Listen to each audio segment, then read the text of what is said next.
ते म्हणजे steel plate आणि कॉन्क्रीटचा बीम. कॉन्क्रीटचा बीम थोडा असा असा असणार ना, it will not be straight. Steel plate will be straight. So how will you fill the gap between the steel plate and the concrete beam? With epoxy. You can grout it with epoxy. आणि तेच काम चालू आहे आता तिकडे. त्याची भोकं दिसत आहेत ना, त्या भोकांमधून तो ग्राउट करतोय. इथे अजून मला वाटतं स्टील प्लेट लावलेली नाही आहे. नाही, ते ग्राउटिंगच चालू आहे. ते काय, दॅट इज ग्राउटिंग ओनली.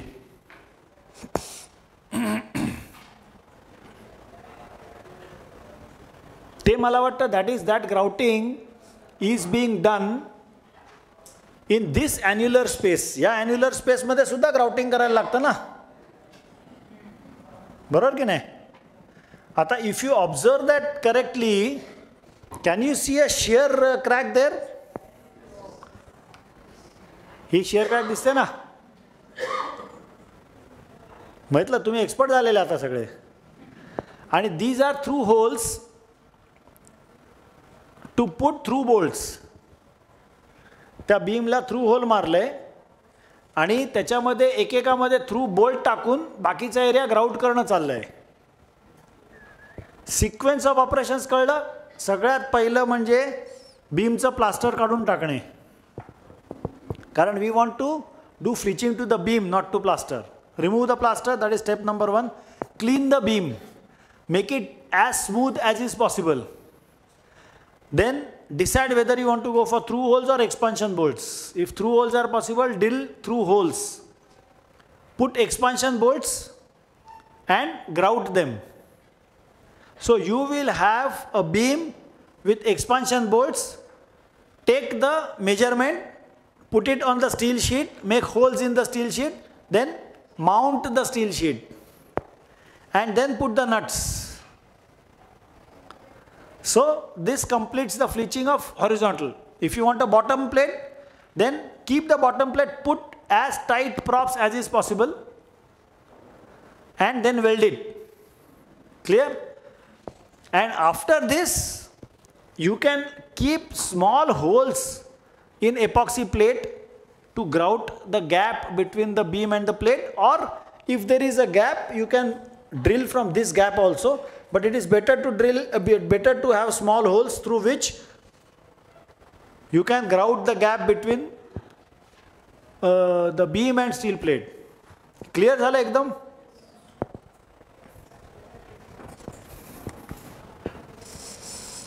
अरे इकडे आलंय हे बघा. Remove plaster, grind parent concrete to be as smooth. Through bolts are always preferred over expansion bolts. Grout the angular space. हे अँग्युलर नाही, ॲन्युलर पाहिजे, अँग्युलर नाही. ANNU पाहिजे. It's a spelling mistake. Use a plate that is straight and corrosion free. Check bonding between parent and jacket concrete using NDT. Grout the space between plate and parent concrete completely with epoxy. सगळे points आपण बघितले.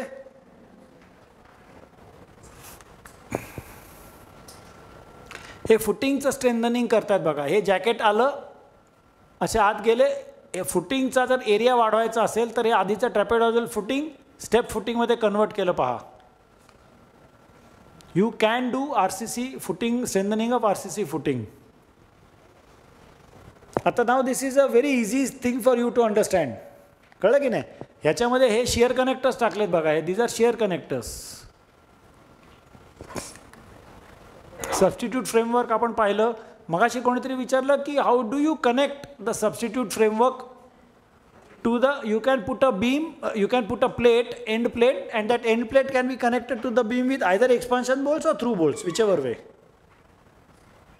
Substitute framework सिस्टीममध्ये most important is that the gap between the slab and the new beam or the old concrete beam and the new beam is filled up completely.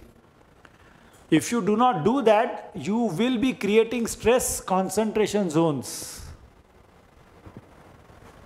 हे कळते stress concentration zones? stress concentration zones चं example मला कोण देईल? आपण मला एक सांगा, स्ट्रक्चरल डिझायनिंग मध्ये आपण रेन्फोर्समेंट पर मीटर काढतो स्लॅबला वगैरे, बरोबर आहे? Reinforcement per metre, so many centimetre square per metre. आता ते आलं समजा 3.1, तर आपण 25 mm एकच बार पण टाकू शकतो ना at 1 metre centre to centre. बरोबर आहे ना? हे कळतंय? कोणाला नाही कळलं अगदी आपलेपणाने हात वरती करा, कारण I am going to give you a very different concept which no book will give you, which nobody will give you. नसेल कळलं तर आत्ताच सांगा. कसं आहे बघा. आता now I explain it with a diagram. आपण स्टीलची आपण एक स्लॅब डिझाईन करतो आहे कॉन्क्रीटची. या स्लॅबमध्ये आपण जेव्हा डिझाईन करतो तेव्हा स्टील रिक्वायर्ड हे किती काढतो आपण, so many centimetre square per metre. म्हणजे 1 मीटरच्या कॉन्क्रीट स्लॅबमध्ये किती सेंटीमीटर स्क्वेअरचं क्रॉस सेक्शनचं स्टील पाहिजे. हे क्लिअर?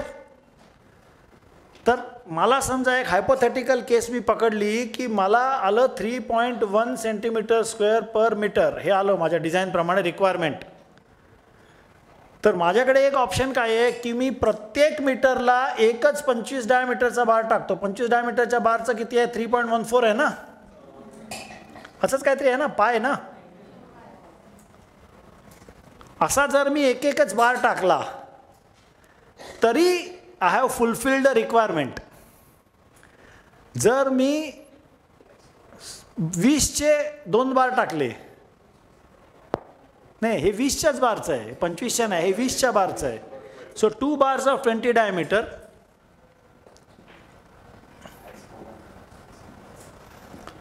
16चे जर मी 2 बार टाकले, 16च्या एका बारचं किती 2.01 आहे ना. हां, मी 2 बार टाकले 16चे, तर मी 16चे 2 बार टाकू शकतो, किंवा 12चे 3 बार टाकू शकतो. बरोबर आहे?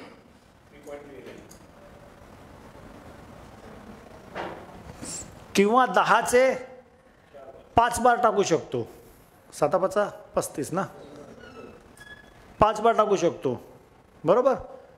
In this case what is happening is, जर मी 2च बार टाकले 25चे 1 मीटर सेंटर टू सेंटरला, तर stress will be concentrated along those 2 bars. मधला 1 मीटरचा जो पोर्शन आहे कॉन्क्रीटचा त्याला स्ट्रेसिंग होणार नाही. त्यामुळे स्ट्रेस कॉन्सन्ट्रेशन झोन्स निर्माण होतील स्टीलच्या रेन्फोर्समेंटमध्ये.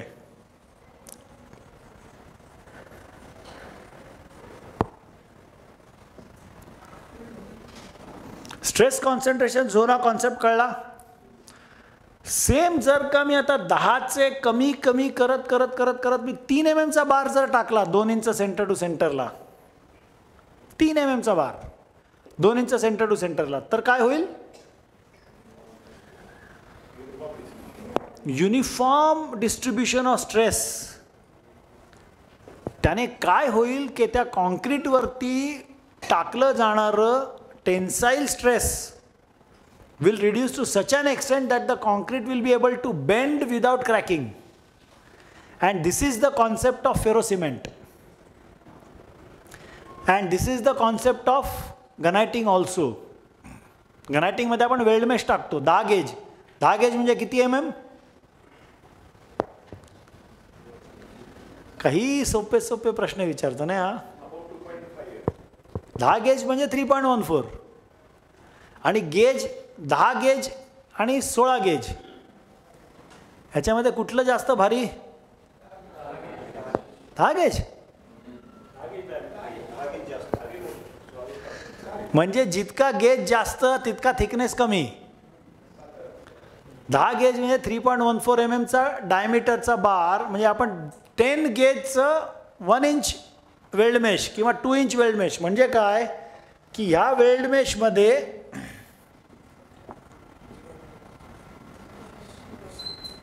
ही जी प्रत्येक वायर आहे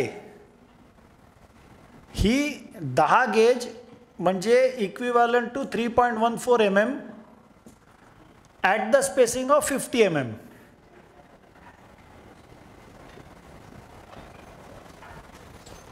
ह्याला म्हणतात 10 गेज 2 इंच वेल्ड मेश.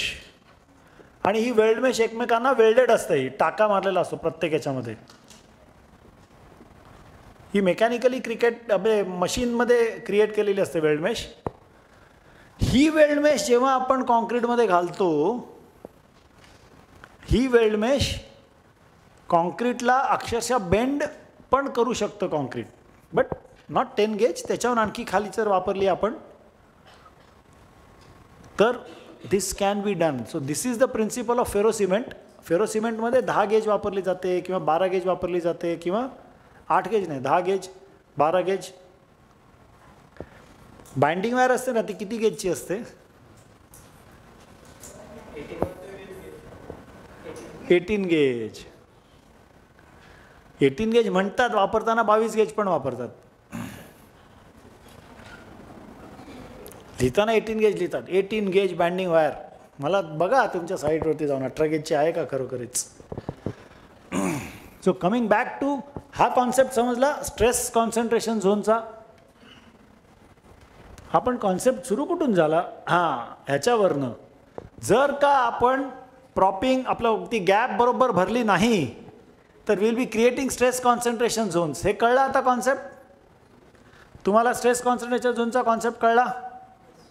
हा concept is extremely important in repairing. It's extremely important in repairing.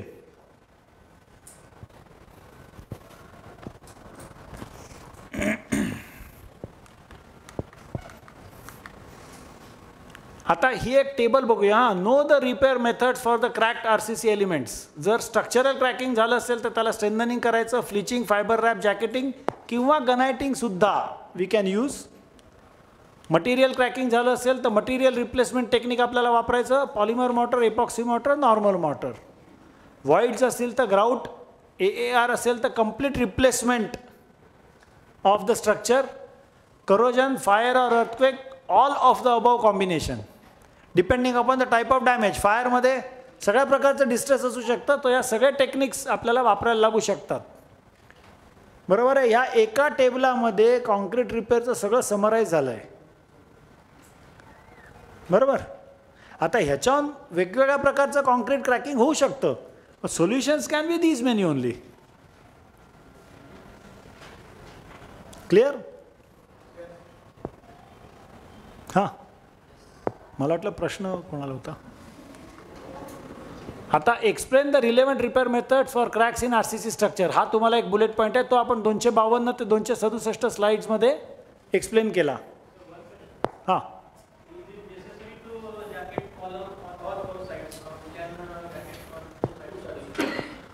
This also is a very interesting question. यांनी काय विचारलं की जॅकेटिंग चारही बाजूने करणं आवश्यक आहे का? एकाच बाजूने केलं तर चालेल का? 2 बाजूने केलं तर चालेल का? 3 बाजूने केलं तर चालेल का? 4 बाजूने केलं तर चालेल का? हां,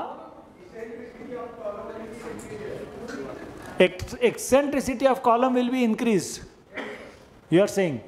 हां, पण it will depend on structure to structure. आता बीमला जॅकेटिंग करायचं असेल तर आपण 3 साईडने करतो बीमला जॅकेटिंग, टॉपला नाही करत. बरोबर आहे? बरोबर ना? त्यामुळे jacketing can be done on 2 sides, 3 sides, even 1 side, but it is preferable to do it on all the 4 sides so that the CG of the column remains where it is originally. Clear? कारण नाही तर मी एका साईडने वाढवलं तर CG shift होईल ना. त्यामुळे I may be inducing a different load transfer path. Is this clear?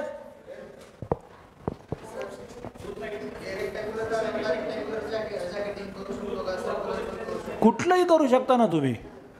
You can change the shape of the column by jacketing. You can change the shape of the beam by jacketing. Nobody stops us. Jacketing म्हणजे काय की जुन्या कॉन्क्रीटमध्ये cross section वाढवणे. मग तुम्ही तो कसाही वाढवा.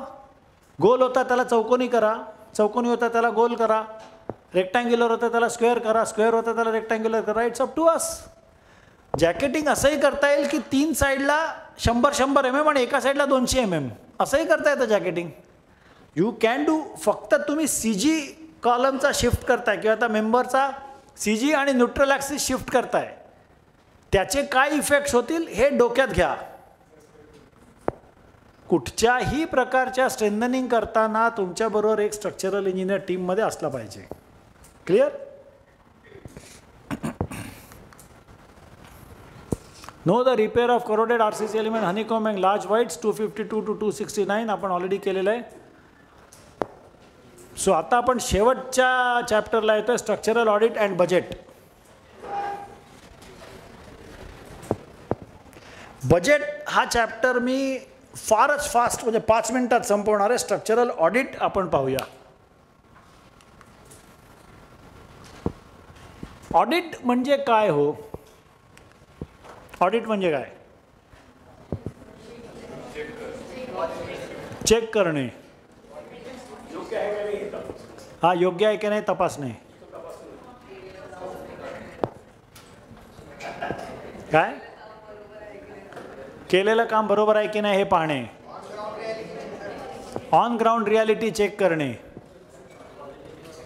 आणि हां, कोण कोण बोलतंय? हां, काय म्हणताय? क्वालिटेटिव्ह असेसमेंट आणि हेल्थ असेसमेंट ऑफ स्ट्रक्चर आणि इन्स्पेक्शन करणं आणि रेकॉर्ड पण करणं.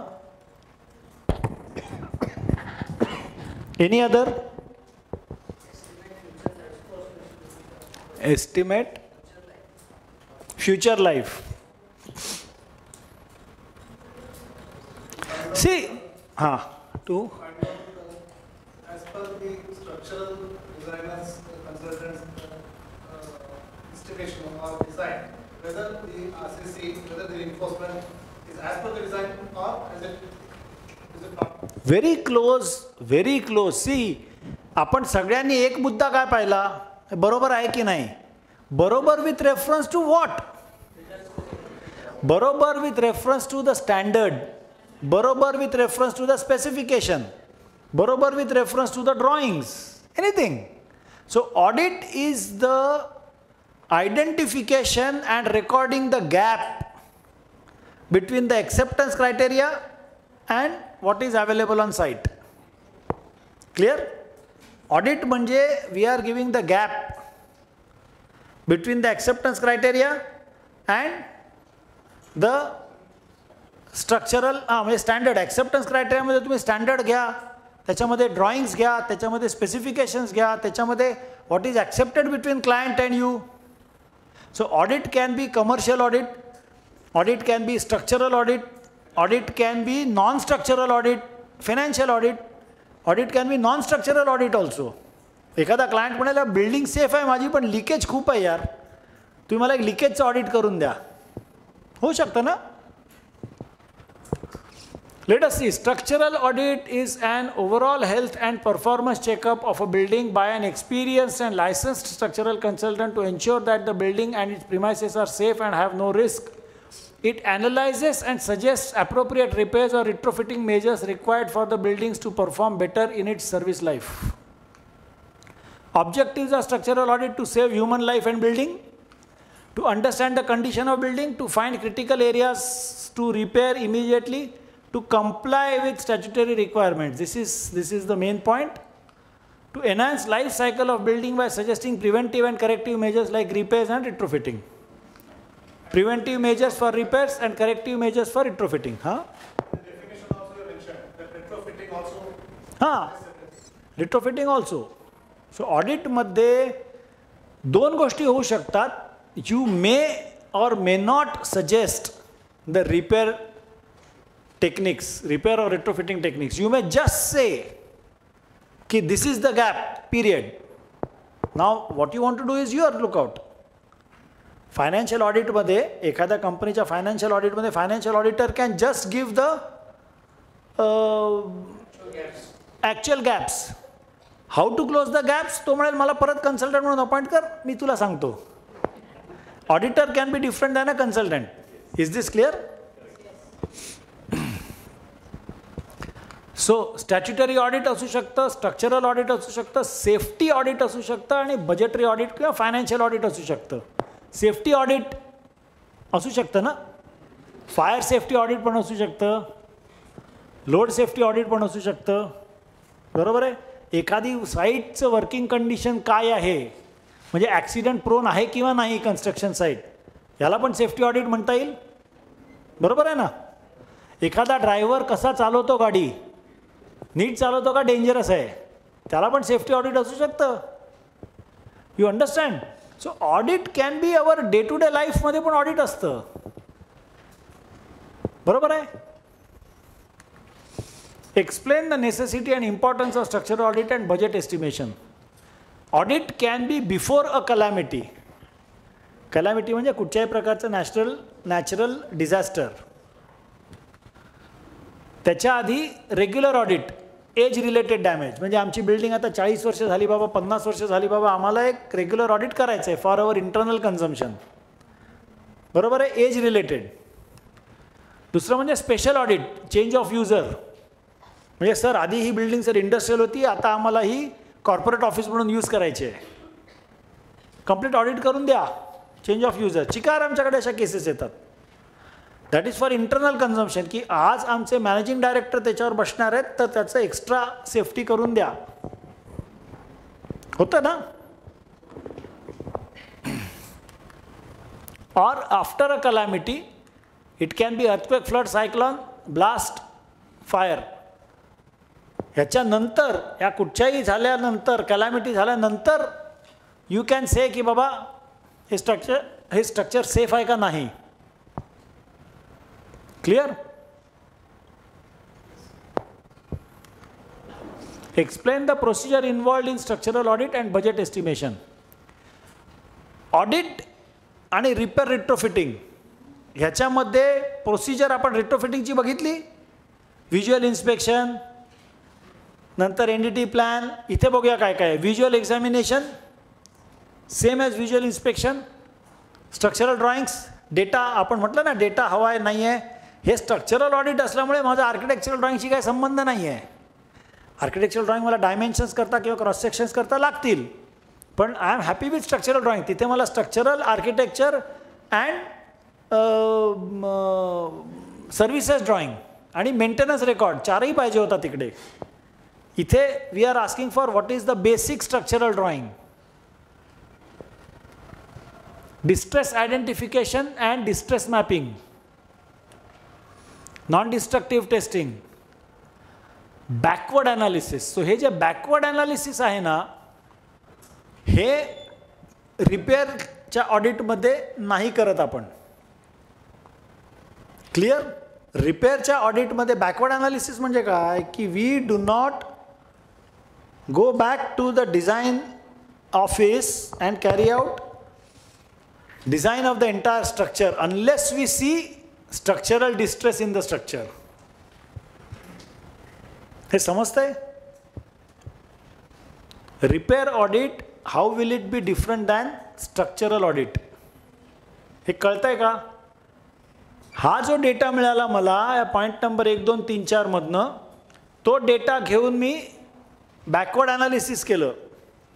कारण बिल्डिंग जनरली ऑडिटिंगला येते 15 वर्षांनी, 20 वर्षांनी, 30 वर्षांनी, बरोबर. तोपर्यंत स्ट्रक्चरल डिझाईन ओरिजिनल कुठेतरी गायब झालेलं असतं, स्ट्रक्चरल ड्रॉइंग्स पण गायब झालेली असतात. त्यामुळे तुम्हाला साईटवरती ॲक्च्युअली मेजरमेंट्स घेऊन याचं बॅकवर्ड ॲनालिसिस करायला लागतं विदाउट रेन्फोर्समेंट, कारण रेन्फोर्समेंट नसते. सो ॲज्युम सम रेन्फोर्समेंट आणि assume the footing sizes also, कारण फुटिंग सायझेसचं काय करणार, ते करून तुम्हाला ऑडिट करायला लागतं स्ट्रक्चर आणि बॅकवर्ड ॲनालिसिस करायला लागतं.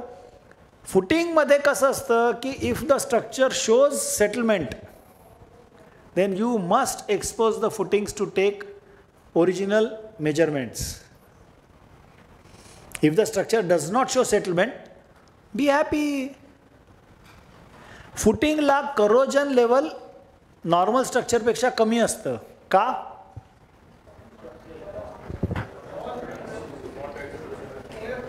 हां, नाही, खाली chlorides can be very high. Corrosion म्हणजे काय, ऑक्सिडेशन, म्हणजे त्याला ऑक्सिजन पाहिजे ना. खाली ऑक्सिजन कुठे असतो? जमिनीखाली. हां, नाही नाही नाही नाही नाही, it can be, it is expose to moisture also, it is expose to aggressive chemicals also. नाही, बट एअरमध्येच ॲग्रेसिव्ह केमिकल असायला असं कशाला पाहिजे? पावसाच्या पाण्यामध्ये, एअरमध्ये असलेली ॲग्रेसिव्ह केमिकल्स पावसाच्या पाण्याबरोबर डिझॉल्व्ह होऊन आत जातील ना. Let us understand one thing, if the subsoil is affected by sulfate, then it will eat the concrete. But if it is affected by chlorides, then it will not eat the concrete. It will try to accelerate the process of corrosion, but since oxygen is not available at that depth, corrosion process will be very very slow. Is this clear? त्यामुळे फुटिंगला damage, age related damage कमी असतं. फुटिंगला settlement damage असू शकतं, जे initial इयर्समध्येच दिसायला लागतं, किंवा बिल्डिंगमध्ये जर तुम्ही काही मॉडिफिकेशन्स केले तर दिसायला लागतं, किंवा थर्ड ऑप्शन म्हणजे ब्लॅक कॉटन सॉईल असेल तर दिसायला लागतं.